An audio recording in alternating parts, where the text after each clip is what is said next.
deyirsən? Ay, nə olub bir günündən elə bir dəryada gəmiləri batıb. Dostlar, ansamblımı genişləndirirəm.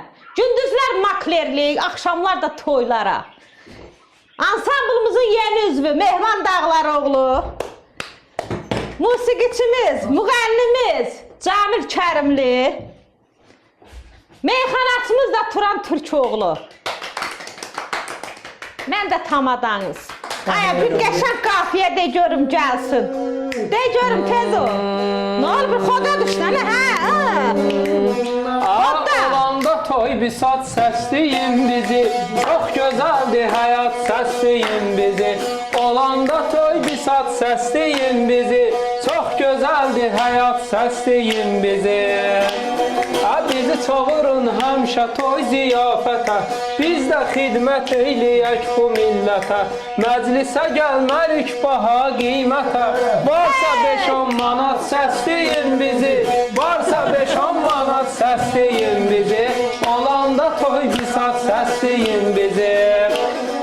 Sahlə xanım məclisin tamadası, Camil bəyin balla gözəl ifası, Mehman Dağlaroğlu'nun saz dünyası, məndə də şehriyat səsləyin bizi, məndə də şehriyat səsləyin bizi.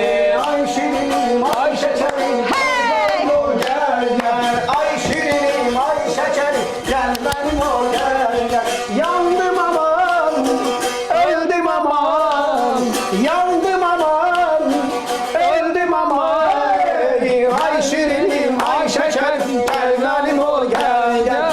Ay şirinim, ay şəkərim, dərmanım o gəl. Turanca görək bu əxi hardadır? Evin çıxırsın, Doğrudan yox, dəxi deyil, itirdik, yıxma. musiqinin səsini eşitdəximiz qaçdı.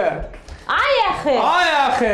Ay, burada nə gəldirsən? Gedək bizdən axşam toylara, evin tikilsin, musiqiyə gəl qoşul bizə.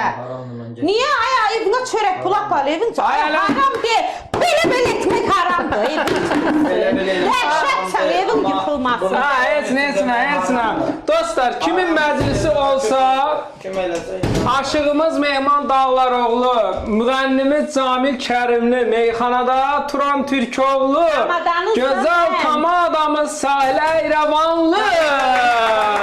Dündən sonra bizi məclislərdə görə bilərsiniz. Bilərsiniz. Bu gözəl kupçalı evimizdə satışdadır bu zovnada. Sadəcə əşyalı, qiyməti neçə idi?